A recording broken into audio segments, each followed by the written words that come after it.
Hello friends, welcome back to my channel. আমি শ্রাবণী ব্লগের পক্ষ থেকে তোমাদের সবাইকে অনেক অনেক ভালোবাসা, স্বাগত।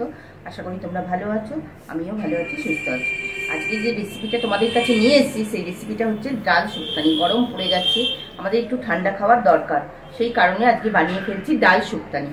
চলো আজকে ডাল শুক্তানি করতে কী কী লাগছে তোমাদের দেখাই আর কিভাবে করছি। এখানে আমি গ্যাসে কড়া বসিয়ে দিয়েছি, আর আমি এখানে নিয়ে নিয়েছি কিছুটা লাউ, এইরকম চার চৌকো কেটে। আচ্ছা, নিয়ে নিয়েছি ডাঁটা বেশ কিছুটা, আর নিয়ে নিয়েছি রিং রিং কাটা এরকম উচ্ছে। আচ্ছা, কড়া তেল দিয়ে দিয়েছি, সর্ষের তেল। তেলটা মোটামুটি তেতে গেছে, আমি এবার এই উচ্ছেগুলোকে ভেজে নেব।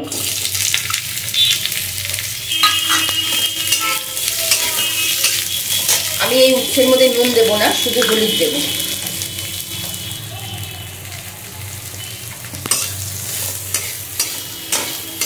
দিয়ে একটু ভালো করেই ভেজে নেব।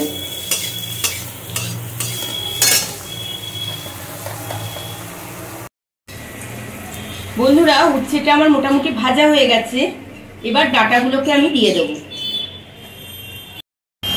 এবার ডাঁটাগুলো আমি একটু উচ্ছের সাথে ভেজে নেব, কিন্তু আমি বেশি ভাজবো না। আমরা কিন্তু সবাই জানি যে ডাঁটা যদি বেশি ভাজা হয়, ডাঁটার ভেতরে যে জুসটা থাকে ওটা কিন্তু নষ্ট হয়ে যায়। তাই আমি এই 2 সেকেন্ড মতো ভেজে নেব। আমি আর কিছু দেবো না, আগেই হলুদ দিয়েছি। মটর ডালটা সেদ্ধ করে নিয়েছি।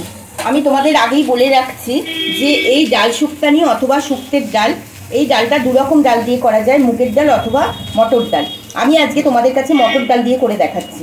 মটর ডাল আমি 150 গ্রাম এখানে নিয়েছি, শুধু হলুদ দিয়ে আমি এটাকে সেদ্ধ করেছি, আমি কিন্তু কোনো রকম নুন দিইনি। দেখো ডালটা গলে পাক হয়ে গেছে। ডালটাকে এবার আমি রেখে দেবো। ডালটা একদম ভাপ উঠছে, দেখতেই পাচ্ছ, ধোঁয়া উঠছে। চিনিটা সবে আমি খুলে ইয়ে করলাম, দেখাচ্ছি তোমাদের একটু। আমার ডাঁটা আর উচ্ছেটা ভাজা হয়ে গেছে। লাউটা দিয়ে দেবো। লাউটা জাস্ট একটু ভেজে নেবো,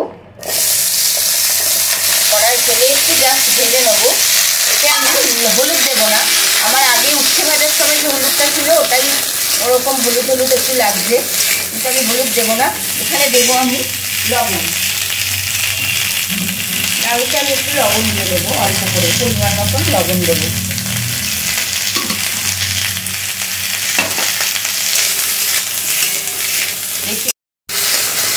লাউটা ভাজা হয়ে গেছে। আমি যে প্রেসার কুকারে ডালটা সেদ্ধ করে রেখেছিলাম ওর মধ্যে লাউটা দিয়ে দিচ্ছি। দেখো, এবার প্রেসারে আমি এমনি বসিয়ে দেবো। আমি কিন্তু কোনো সিটি দেবো না, এমনি বসিয়ে রাখবো। যদি সিটি দিই তাহলে কিন্তু লাউটা গলে পাক হয়ে যাবে, আর ডালটা যদি গলে পাক হয়ে যায় খেতে ভালো লাগবে না, দেখতেও ভালো লাগবে না। আর সবজি এমনভাবে কাটতে হয় যেন সৌন্দর্যটা থাকে রান্নার মধ্যে। সেই কারণের জন্যেই আমি এখানে ডালটাকে বসিয়েছি গ্যাসে, কিন্তু আমি ভাপে ভাপে জাস্ট একটুখানি ভাপে ভাপে এটা দিয়ে আমি লাউটা যাতে ভাপে ভাপে সেদ্ধ হয় সেই জন্য করে দেবো। আমি একটু বাদে গ্যাসটা অফও করে দেবো, দিয়ে এরমভাবেই রেখে দেবো। চলো দেখতে থাকো। এবার ডাঁটা উচ্ছেগুলো আমি এর মধ্যে দিয়ে দিলাম। আমি কিন্তু গ্যাস বন্ধ করে দিয়েছি। এবার আমি এটা ভাপে ভাপে সেদ্ধ করবো, এই যে ঢাকা দিয়ে রেখে দিলাম। সবজিগুলো কিন্তু বেশি সেদ্ধ হবে না, একদম লাউটা ভাপে ভাপে আর ডাঁটাটা ভাপে ভাপেই সেদ্ধ হয়ে গেছে। আচ্ছা, আমি কড়াই তেল দিয়ে দিয়েছি, আবার একটু সর্ষের তেল, আর এখানে ফোড়ন দিচ্ছি আমি রাঁধুনি, কালো সর্ষে আর তেজপাতা।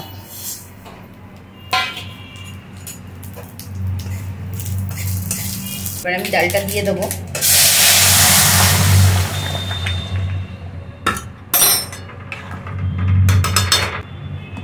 লবণটা আমি দিইনি, শুধু জাস্ট একটুখানি লাউয়ে দিয়েছিলাম। এখন আমি লবণটা পরিমাণ মতন দেবো।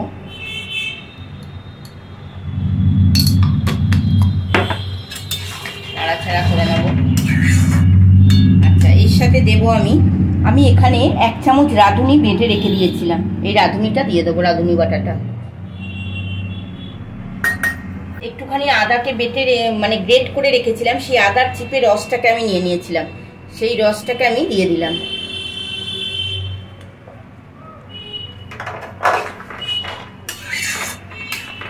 চিনি 1 চামচ, তেতোর সাথে চিনি না দিলে ঠিক অ্যাডজাস্ট হয় না। আর দিয়ে দেবো 1 চামচ মতন ঘি।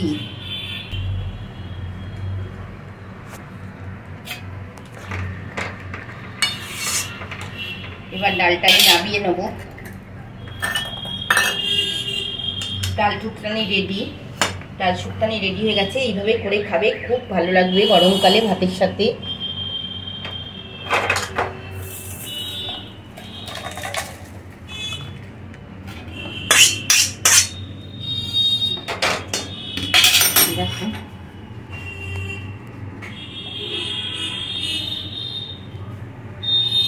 গরম ধোঁয়া উঠছে। ভিডিওটা ভালো লাগলে অবশ্যই লাইক শেয়ার কমেন্টস করবে। চলো আজকের মতন টাটা।